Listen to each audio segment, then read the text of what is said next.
My name is Christina McClellan, and I'm a woman at Iowa. I'm the Chief Curator at the University of Iowa Museum of Art, and I'm a woman at Iowa. Gigi Durham. I'm an Associate Professor in the School of Journalism, and I'm a woman at Iowa.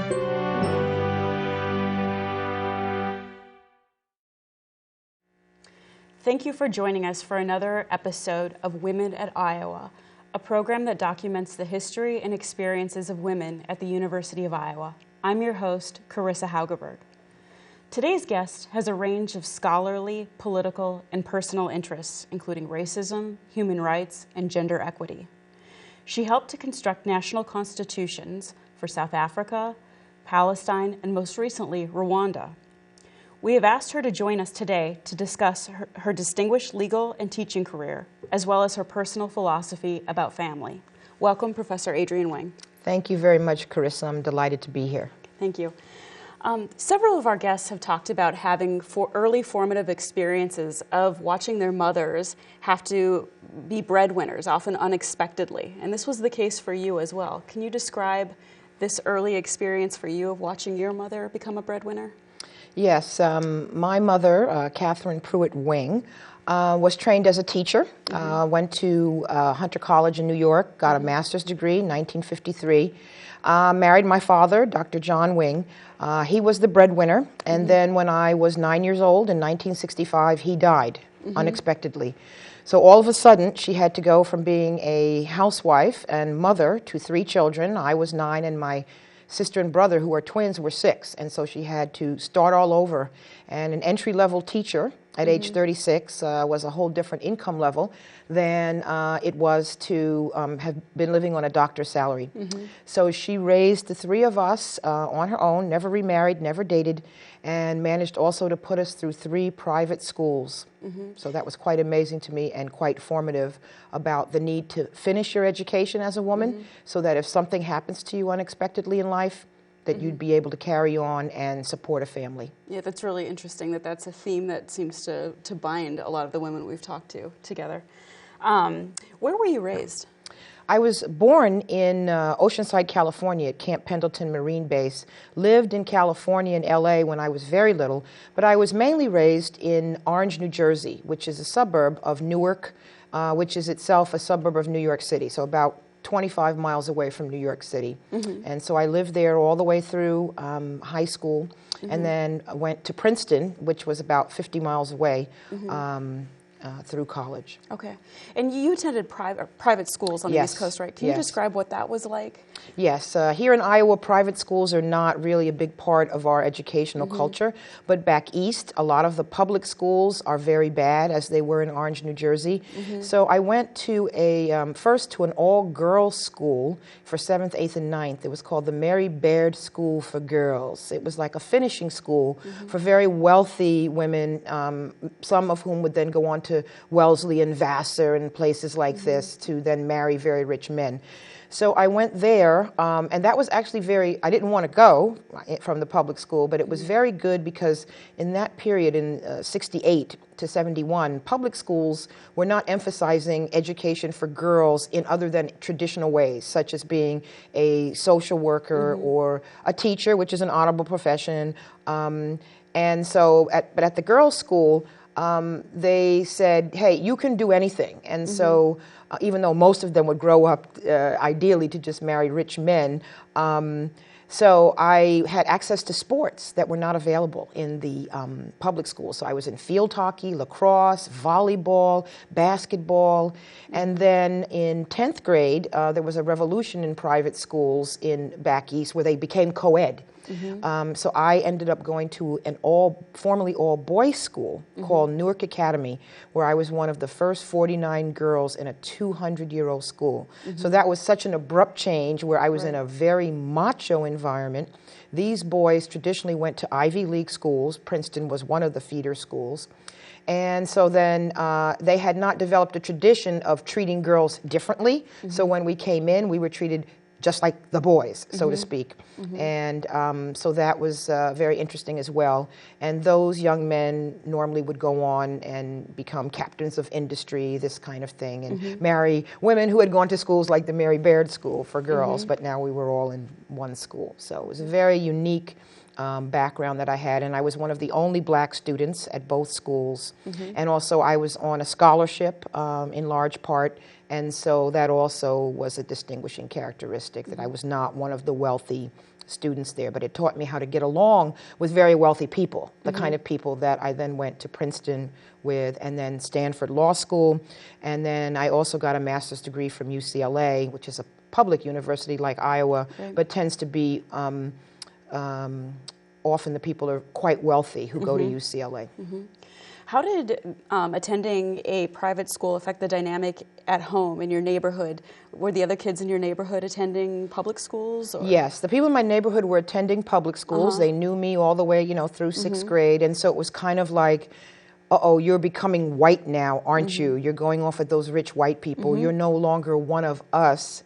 Now, there were a couple of other black students who had gone to school with me who also went to private school, but it was an abrupt shift. And ever after that, I felt, and those of us who were black in these schools, felt estranged from the kids on the block who looked at us as being kind of high sedity, trying to be white, talking white, this kind of phenomenon. And so I was a founder, along with a few other students, of a black student coalition. And this was in the era when public schools were starting black student unions.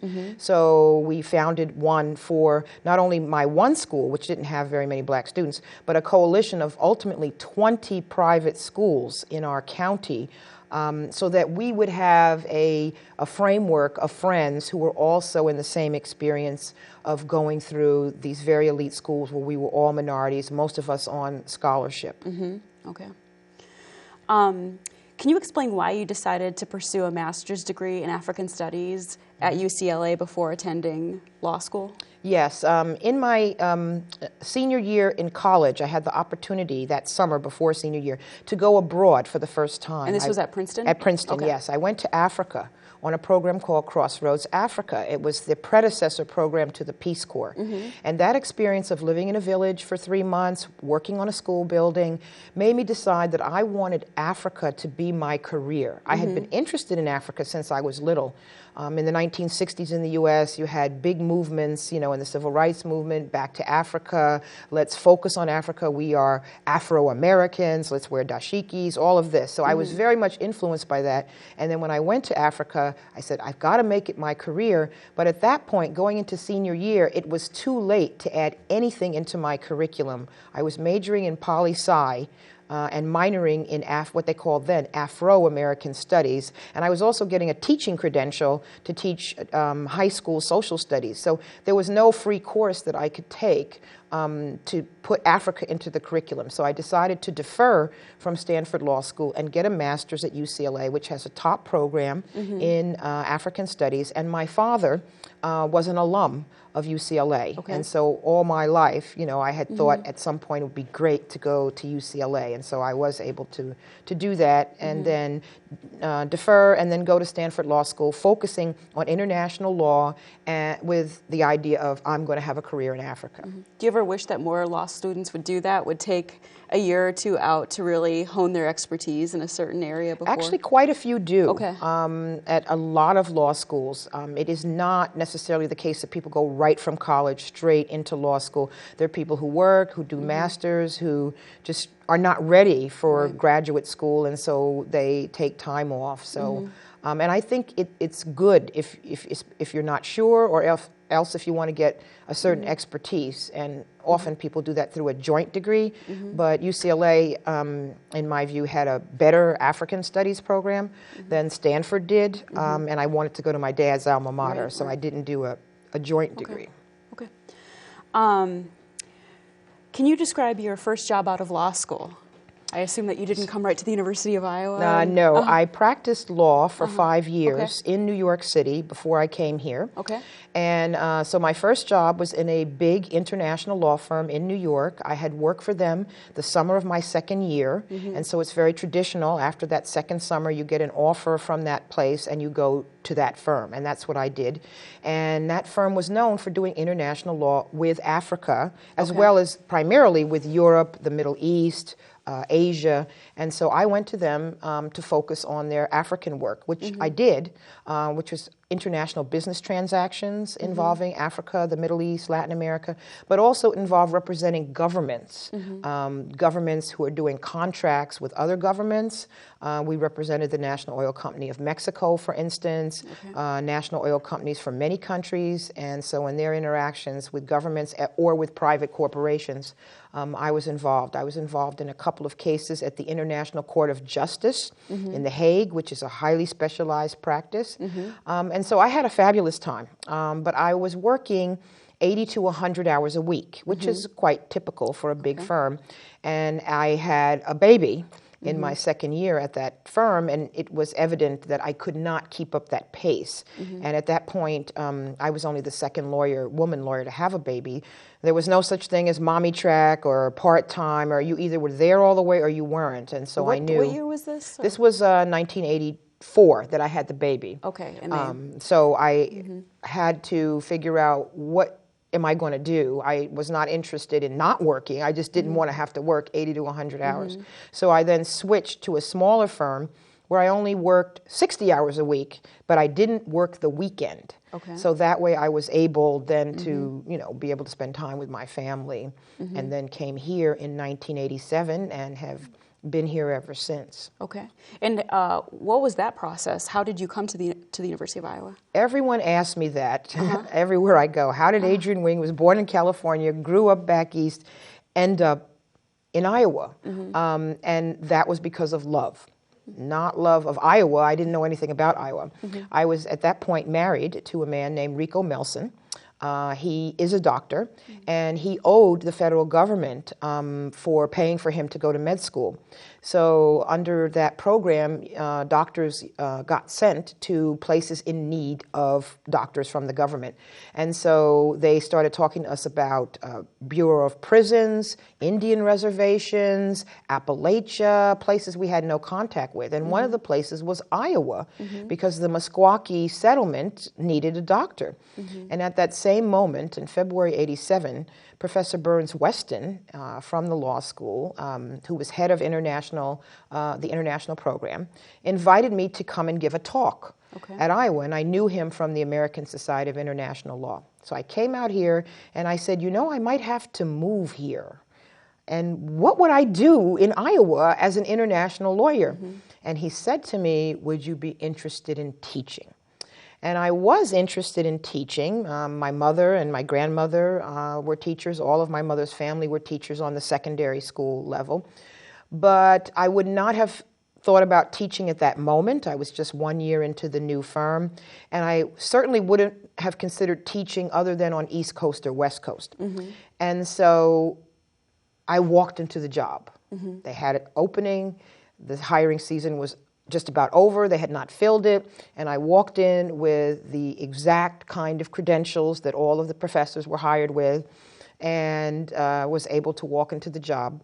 And like many of our faculty, and at least the law school, I can't speak about other places, we came and I thought, maybe I'll be here a couple years, 3 years, we'll see how it goes.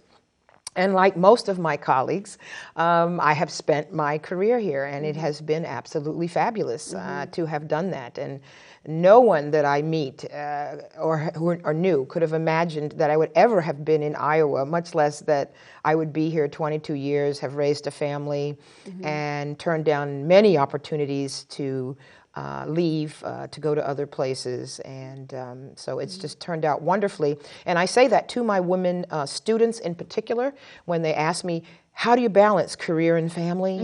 How did you do that, Professor Wing? You seem to have it all. I say a lot of things happen because of love. You end up in a state or a city or a job or a school, not because of what you might have just thought of on your own, but because you're trying to take into account the needs of someone you love. Now, ironically, Rico came here and he worked for 1 year with the Meskwaki.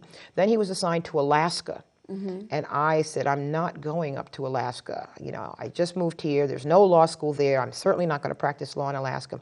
So he moved to a number of other places, and eventually we divorced. And so, but I'm on very good terms with him and very grateful to him for being the catalyst to bring me to Iowa. And he's in California, and he's a native of California. Okay. And so that's how I got here. Who here. were your first mentors when you first came to the university? Well, my major mentor was Professor Burns Weston, who is a world-renowned human rights expert, and who I did know from the American Society. So it was logical. He was the person who brought me in. So in terms of international law, he was my mentor. Okay. In terms of overall, I think I was very fortunate. Our dean at that time was Bill Hines. He was the dean for 28 years.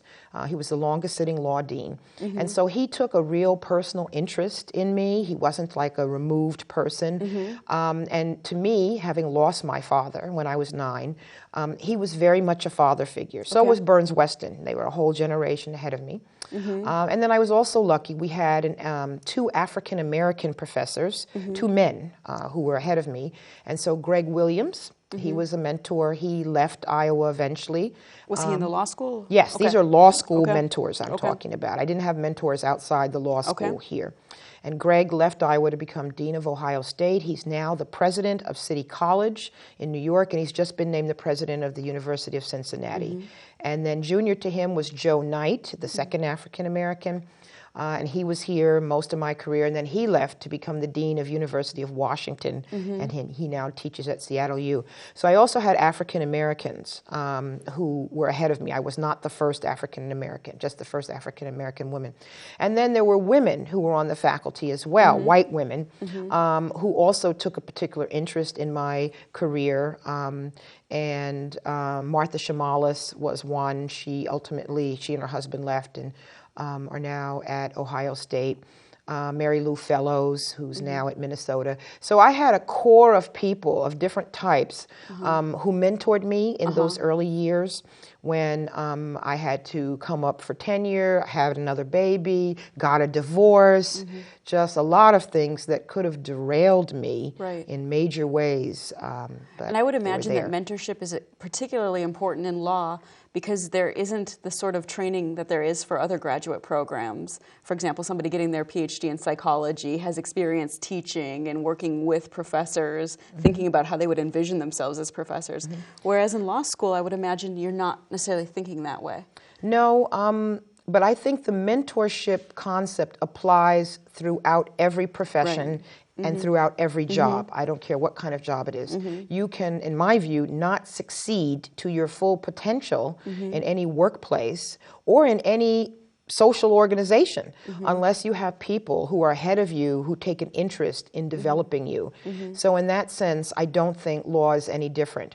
Now, with respect to teaching, it is different because people who become law professors generally just have a JD degree, the Doctorate of Jurisprudence, which is the same degree that all lawyers have. We do not need a PhD in order to become a law professor. And so we generally will not have had any teaching experience as a graduate student, TA. In my particular case, because I'd gotten this high school social studies credential, I had had student teaching to teach juniors and seniors at Princeton High. And I had gotten that credential not because I was going to become a high school teacher, but I always loved teaching, and it was in my blood through my family, and I thought it would be a good experience. And so when I became a law professor, my mom, I said to her, well, what do you think now? Because were you upset when I didn't become like a high school teacher? And she said, no, I wasn't upset because you, in your generation, the boomers, have had opportunities as black people that we did not have. In her generation, a black woman could become a teacher, a nurse, a social worker if she had a professional background. So the fact that I could become a lawyer was great, and then I could become a law professor, that was beyond imagining for her. So when I became a law professor, she said I had entered the family profession, just in a different discipline. That's really interesting. When you arrived at the University of Iowa, how many other African-American women were on the faculty? At the camp, on the whole, I was the first at the law school. I would say there had to be less than 10 black women. But I mean, I'm sure there were less than 30 or 25 black professors overall. So I came in, I was the junior, but everyone left. People left in the other departments. We had Geraldine Felton was the dean of the nursing school when I came in, but then she retired. And so I very quickly became the senior black woman on the whole faculty. And then I got tenure, and I believe I was the only tenured black woman. And at our college, you get tenure and promotion to full professor. So I was certainly the only black woman who was full professor. And then in 2001, I was awarded a distinguished professorship. I'm the Bessie Dutton Murray Professor of Law, and I am the only black woman who has a distinguished professorship or endowed chair. And I think there's maybe 2 black men. So each step of the way I became the first and the only, which was how my career has been, you know, ever since junior high, being the first or the only or one of the few. And another one of those first, weren't you the first professor to be hired at the assistant level to make full professor? In the law school, we're not hired at the assistant level. We're unique. We're hired at the associate level, and then we get promoted to full, just in one step. So the first entry level then, perhaps? Our entry level is associate. So probably when I came, all of the other black women on campus might have been assistant. Maybe there was an associate professor, maybe, but I don't think so. And then since they all left, I then, you know, got tenure as associate and became full with the tenure, and so. And what year did you become a full professor? That would have been 2001, maybe, or 2, or something like that. Okay, well, that's remarkable that it took that long. No, wait. What am I saying? I came here in '87, and so in '93 I became a full professor, and then 2001 I became the endowed, you know, professorship title. Yeah. And what was the African American community like at the University of Iowa when you first came here, if there was? Well, it's kind of hard, in my view, to call it a community. Community implies, to me, large numbers. And having grown up back east in New York City area, used to hundreds of black people. So to come to a place where you had 20-something black professors and maybe, I don't know, another 10 professional staff, at a place that doesn't even have black people as janitors, which back east, you know, unskilled labor, a lot of black people are unskilled labor. Here, you don't even have black people who are janitors or in large number in the working class. And so it was so infinitesimal, and we all knew each other, but we wouldn't see each other that much because we were in so many different parts of the university. So to me, I enjoyed being with the people. A few times a year, you'd go to gatherings, but I did not at all and could not at all expect this tiny core of people to be my basis for interaction in Iowa City. So I would go to some of the events, but most of my interaction here, by definition, would be with people who were not African American. And my whole career here, I've traveled quite extensively. So many weeks in the month, I would be out of town in cities with substantial black populations. So my black community, I view as being all over the country and not just the few people here, some of who've been here, you know, several decades and are quite wonderful people. You were appointed to serve on the UI Gender Equity Task Force in 2005. Can you describe the work that you did on that task force? And also, I'd be interested to know if any of the findings surprised you. Yes, I was appointed to be the chair of the Gender and Equity Task Force. We all had, the senior women on the faculty had the feeling that, you know, there's a lot of things wrong that are going on here. We're losing women. And so we did some analysis of how, you know, all of the women over several years to see what was happening. Were they getting tenure? Were they getting promoted? Were they getting chairs? What were their experiences like? And the number of minority women were so few, we couldn't even segregate them out. They weren't even a statistically significant number to look at their fate as opposed to the overall body. And so to me, the findings were not astonishing. They substantiated the feeling we had that women are leaving at disproportionate numbers. And we found, as you might expect, women are more likely to follow their spouse. So if they come here and the spouse either doesn't have a job or doesn't like the job or never gets the right thing professionally, they are much more likely to leave and go on to other opportunities. And so those findings to me were not surprising. Okay. Now, there was another finding where they did some salary analysis because we had all suspected that women were being underpaid. But when this analysis was done, looking not at just all women versus all men, but looking at them within discrete units, it turned out there was not a salary gap. In other words, the gaps that exist are because there are not that many women who are full professors compared to men, or associate professors, and certain disciplines pay more than others. And there are some cases where there were problems, but not on a mass level. And I don't think that result really satisfied us. But according to the statistics, there was not this salary gap.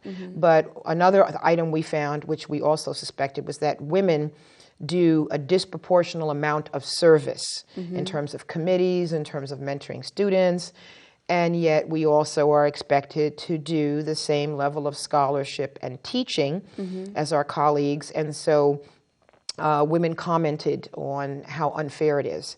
And then I knew as a black woman that black faculty, not to mention black women, have to do an even more disproportionate amount of service because they're expecting us to handle issues relating to the black students or black faculty or black issues, plus dealing with the women students and the women faculty, and then just dealing with everyone. I mean, we are just like any other professor. Any student, whatever their background or their gender or their race, is our student. And are you aware of any formal policies that have been implemented to try to rectify this imbalance of service load? No. There's no formal policies to deal with that. The report we did was put online. There was some publicity about it. The DEOs, the department heads, were informed about it. And these are things they know anyway. But there were no particular programs to deal with this. I don't really know how you could deal with it. One of our recommendations was to create a parental leave kind of idea, or kind of like we call it parental, not maternity leave, but that pre-tenure. We have done this now, that you automatically, if you're a pre-tenure person and you have a child, or within 2 years, you automatically have your tenure clock stopped. Whereas before, if you had a baby, like when I had a baby, if you wanted to extend your tenure clock, you would have to request special permission, and so there'd be like a stigma on you that, oh, what's wrong, you can't hack it. So we switched that presumption that everyone's clock would be stopped unless you went out of your way to say, hey, I don't want my clock stopped.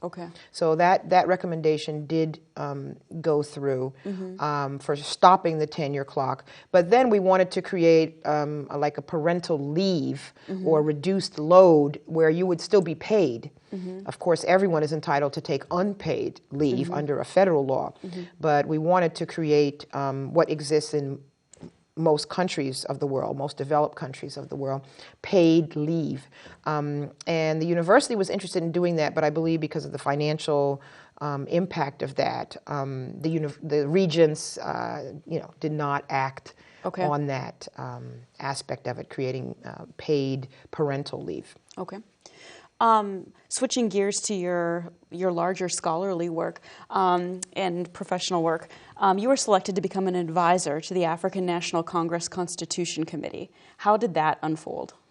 Yes. From the time that I was an undergrad, I was very involved with South Africa in the anti-apartheid movement. And then I got the master's involving Africa. I was also involved with South Africa. And then as a lawyer, I was involved with a group in New York, the National Conference of Black Lawyers, where I was their United Nations representative. I was head of their Southern Africa Task Force. So I had many years of interaction with the African National Congress. And most of them, or many of them, were in exile, living in America or Europe and so forth.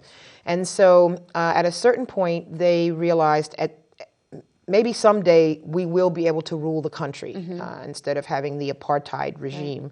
And so they contacted my group and said, we'd like your advice on what's a constitution about? What kind of issues should we look at? The U.S. has a rich experience with racial discrimination against the minority. We're the majority, but maybe there's some things you can help us with. So for a number of years, I was one of the advisors to the ANC as they put together documents to inform their membership, many of whom were in South Africa, unable to leave, about what is a constitution, what is a Bill of Rights. South Africa had no Bill of Rights for anyone. And so I worked on that. And then when Nelson Mandela was released, right, in the early 90s, a process began in earnest that we need a constitution now that deals with equality. And so for several years, I was involved quite heavily and involved my students at Iowa as well. I went over there, brought a whole delegation of lawyers and law professors to advise them about different aspects, all the way up to the formation of the Constitution. So that was a tremendous opportunity and very exciting, and I could have never imagined such a thing as a student, that I would be helping on a constitution. And so that was the first one that I helped with. And that was all pro bono, unpaid work. I think that our viewers at home might be interested to know how that process of developing a constitution unfolds. I would assume that you can't just take the U.S. Constitution and drop it on South Africa. No. So what happens in that process? What changes? Well, if you're going to be a proper advisor, you have to understand the country that you're dealing with, whether it's Iraq, Afghanistan, South Africa, or as I later did, helping with Palestine or Rwanda. If you don't have any background about that country, all you're doing is cutting and pasting. And people do that, but it's, to me, worthless. You have to understand that culture, that legal culture, and also your own, and be able to say, okay, we have an equality clause that says, there should be no discrimination on the basis of race. But our Constitution was written, centuries ago. The global model now is to have constitutions that deal with issues like gender, and deal with age and pregnancy and issues that we deal with in statutes, and to say, you all should think about adopting a 21st century constitution, not an 18th century constitution. Right. So, and then discussing over many meetings with the committee members what that would look like, what's been the experience of countries that have adopted broader kinds of constitutions. And so I do comparative constitutionalism, and so I could show them, okay, here's how many countries have done it, and these countries have some similarities to you. You might think of this, or if you adopt this, it's not going to operate the same in your country as it does in a country that is from a different continent or much richer or has different ethnic or religious dynamics. So. Okay. And was it your work on the South African Constitution that enabled you to work on the Palestinian Constitution? Yes, actually it was. I have a specialty not only in Africa, but also in the Middle East. But there were people that heard about my work with South Africa, and I was hired by the U.S. Agency for AID, Agency for International Development, during the Clinton administration. And they hired me, knowing about my expertise with South Africa, to assist the Palestinian Authority, which at that point in the, this was in '96, was the new government of the occupied territories, the West Bank and Gaza. And so I was hired by our government to assist the Palestinian legislature with drafting what is called the Basic Law.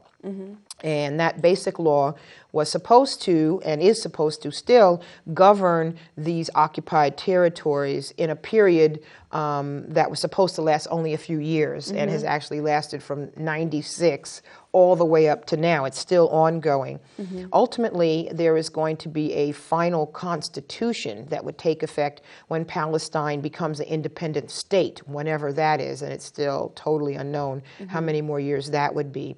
So I advised on this basic law and worked directly with the legislators who were drafting, and with then the entire body as they considered what they wanted. And I was able, and they were most interested, the Palestinians, in what South Africa had done, because it was viewed and is still viewed. The South African Constitution is among the most progressive in the world. So the Palestinians wanted an Arabic translation of the South African Constitution, which is many dozens of pages long. It's not short like the U.S. Constitution. And didn't you mention that the South African Constitution even mentions things like sexual orientation? Yes, it was the first constitution in the world in its equality clause to talk about not only race, and color and ethnicity like ours, but also it includes sexual orientation. There shall be no discrimination on the basis of sexual orientation. So that was quite revolutionary. Right. Now the Palestinians, being a Muslim culture in which homosexuality is regarded as forbidden, they were not interested in putting sexual orientation into their constitution. And so for me, as an outsider, to say, oh, but you should do that because it's progressive, would mean that I had no understanding whatsoever of the Palestinian context. So we were not going to suggest that. On the other hand, Palestine did adopt gender into the Constitution, which almost every constitution now, any constitution developed in the last 30 years, has gender. And as you know, in the U.S. Constitution, we still do not even have gender. Right. Fortunately, in Iowa, our state constitution now includes gender equality, but not our federal constitution. So that is something that it's been exciting for me to help other countries put gender equality in their constitution. Now, putting the words in, though, has nothing whatsoever to do with whether there's actually gender equality. Right. All of these countries, you know, it takes many centuries to get gender equality. And even in the U.S., as advanced as we are economically, we are a long way from getting true gender equality, whether we have it in the Constitution or not. So I work on what's in the paper, you know, what should be in the document. And then it takes a lot of government and private intervention over many decades, if not centuries, to make the words have real meaning. Just as our racial equality, we're still struggling in the U.S. with what does racial equality mean, and it's been over 100 years since we put that into the Constitution. Well, it strikes me that this process of creating constitutions internationally is a bit like a diplomatic effort, that there's this one portion that's very academic and looking at drafts of different documents. And then there's another part that's very interpersonal. And you've talked about how, as an African-American woman, you were able to establish relationships with some people that you think might have been more difficult had you not been African-American. Can you describe that? Absolutely. I have found worldwide, in whatever part of, whether it's in Europe or Asia, much less the Middle East or in Africa, that people have been very warm toward African-Americans. They knew our history as former slaves, as people who faced discrimination. In my own case, how I look, my particular coloring and hair, I look like the people in a lot of countries. And so I'm often embraced because I remind them of their sister or their cousin or something in their culture. And so I have seen, and they have told me how they have embraced me into their culture and are willing to deal with me in a way that would not necessarily have been the case if I had not been who I was. And of course, this is years before Barack Obama becomes president of the United States. Right.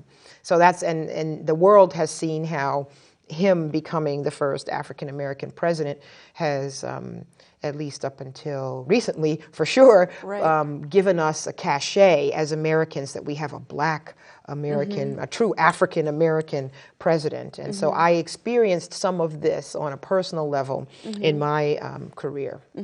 That's really interesting. And then you also worked on the Rwandan Constitution. Right. And I think our viewers at home might be interested to know that there really was a true Iowa dimension to this. Wasn't there a conference that was held in Iowa City? Yes. I got the Rwanda Constitution consulting also through the U.S. government. And they knew about South Africa and Palestine. And they, the State Department, under the Bush administration, selected me to be part of a group of people that went to Rwanda to advise on the Constitution. Helping their constitutional council. So I was there for a while, and then through the State Department, through one of these tours that they do that come to different parts of the country, the Constitutional Council of Rwanda was brought to Iowa City.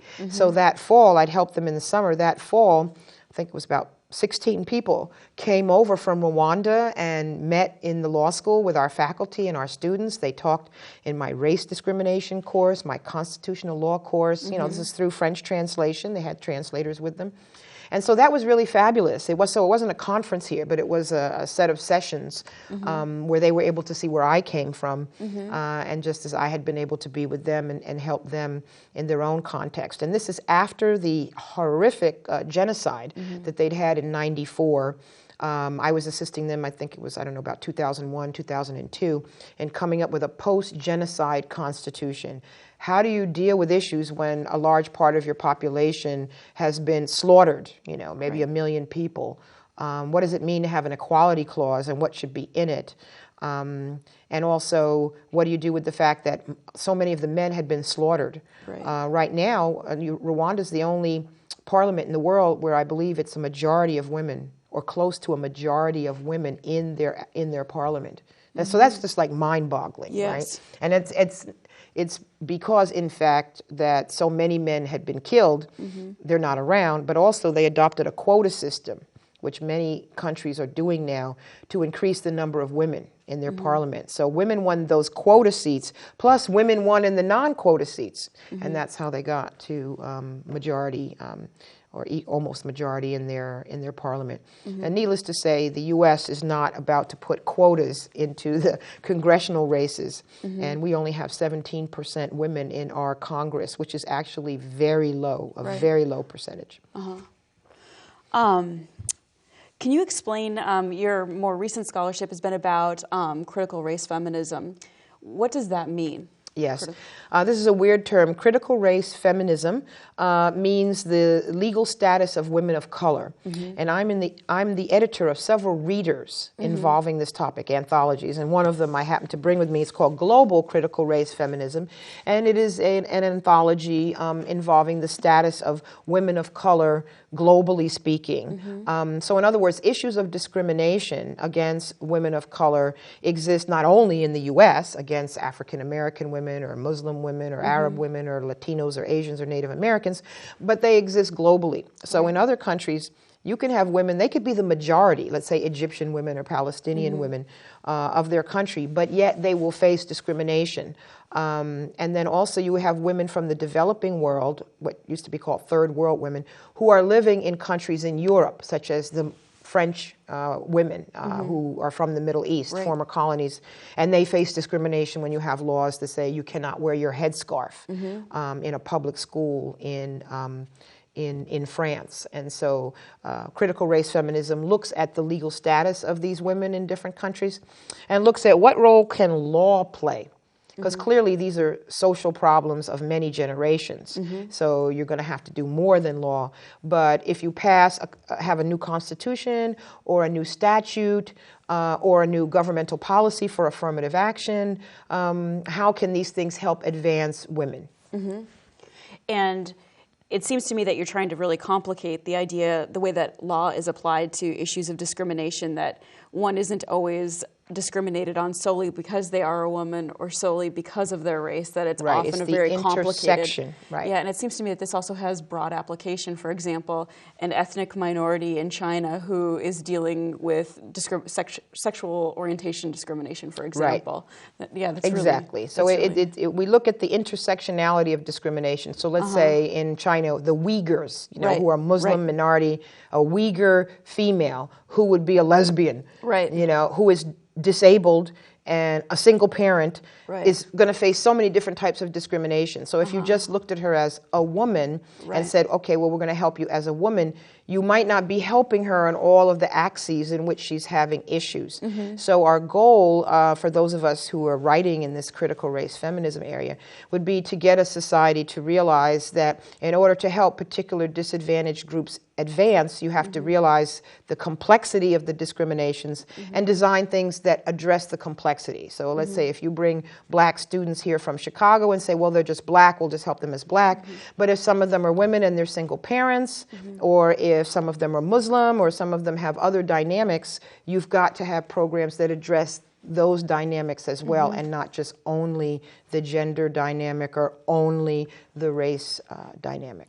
And is it the goal of your work that eventually judges who are looking for a language to decide in a particular way can rely on your work to articulate the sorts of decisions that they're making? Well, that would be the ideal, and sometimes that happens. And to my knowledge, my work has been cited more in the South African Constitutional Court than it ever has, or maybe ever will be, in the U.S. Constitutional Court. But who knows? So certainly, we would want judges and legislators to be thinking along these lines, but We're a long way from that. But, you know, who would have thought we'd have a black president? Who would have thought we would have a Latina on the U.S. Supreme Court? So things do advance. So maybe it'll be 20 years from now that they'll understand this complexity and that the law will address it. But I know even 5 years ago, I wouldn't have imagined that, you know, Iowa would have permit same-sex marriage. Right. So amazing things can happen in the legal system in actually sometimes quite unexpectedly short time periods. One of the things that I think is really interesting about you is the way that your professional philosophy intersects with your personal philosophy. Can you describe for example, your definition of family? There's a feminist saying the personal is political, and I view my life that way. So as we talked earlier, the black community here was very small. So I didn't have any biological relatives here other than, you know, Rico, and then he left, and then my children. So I knew I needed support as a single parent. So I had a Chinese woman from Shanghai who became my nanny for my children, and her husband was getting a PhD, and I said, well, he should move in too. It's not good to be separate. I've been separate. And so he moved in, and then I said, well, I'm sure you guys want to have a baby. You've been married 4 years. And so they had a baby, and while they were living with me, and I brought the mom, Yen's mom, from Shanghai, never been on an airplane. She lived with us for a year. And then Peng's parents came from Shanghai. So at one point I had more Chinese people living in my house than I had African-American people. And so many of my colleagues or people who heard about this just thought it was a bizarre thing that I had all of these strange people living with me. And to me, it was ideal. It was, I felt that we were creating a bicultural arrangement that was like a family. Now, it wasn't truly family in the sense that I realized Yen took care and changed the diapers of my son, but she would never let me or even imagine letting me change her son's diaper. Right. So yes, I might take, all the children might go somewhere with me, but it did not work both ways. For certain tasks, she still worked for me. Right. And so I am not trying to say, oh, everything was so great, and so she was just like my sister. Well, if she was my sister, then there would have been, on both sides, we would have been doing some of these tasks. But anyway, they lived with me for 5 years. The husband went and became a tenured professor at San Francisco State. We've stayed in touch with them all these years. And this summer, my son, that she was the nanny for, Nolan, he studies Chinese. He's at West Point.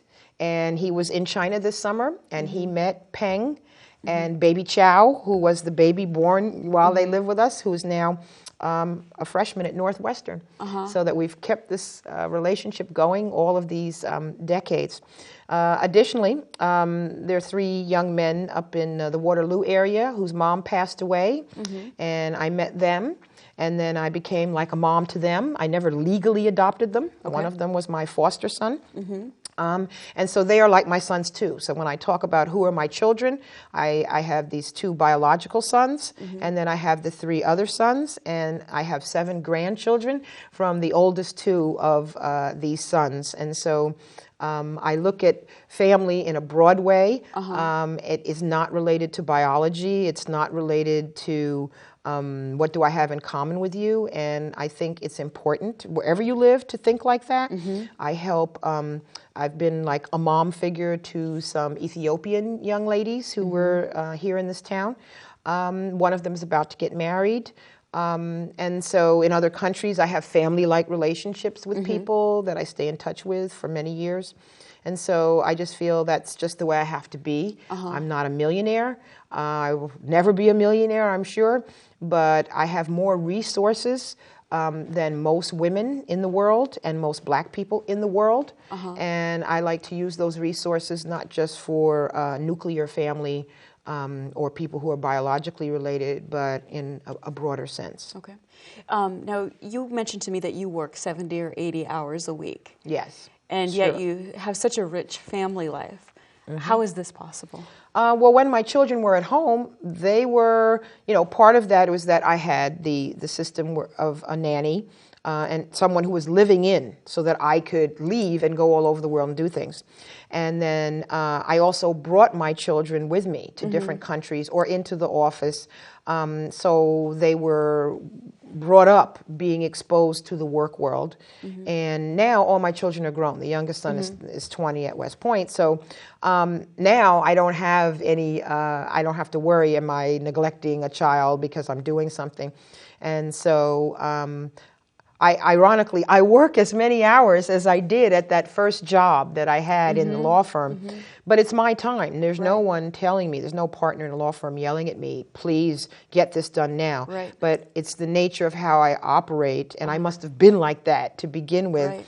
And so I literally now, I get up at 4 in the morning or 5, and I'm on the email with people in Europe or Africa or the Middle East, and so I can interact with them quite a bit on the email at that hour.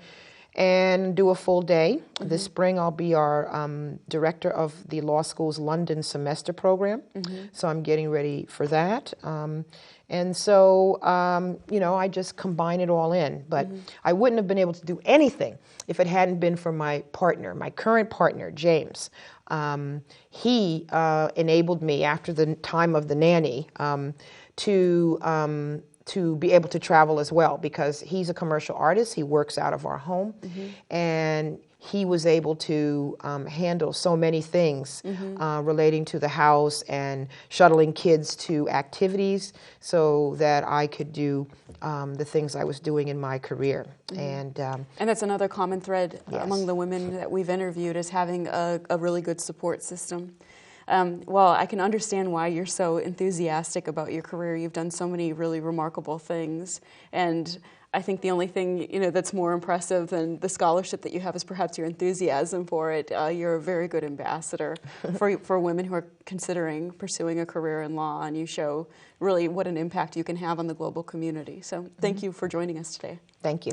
Again, I'm Karissa Haugeberg, and this has been another episode of Women at Iowa. Thank you.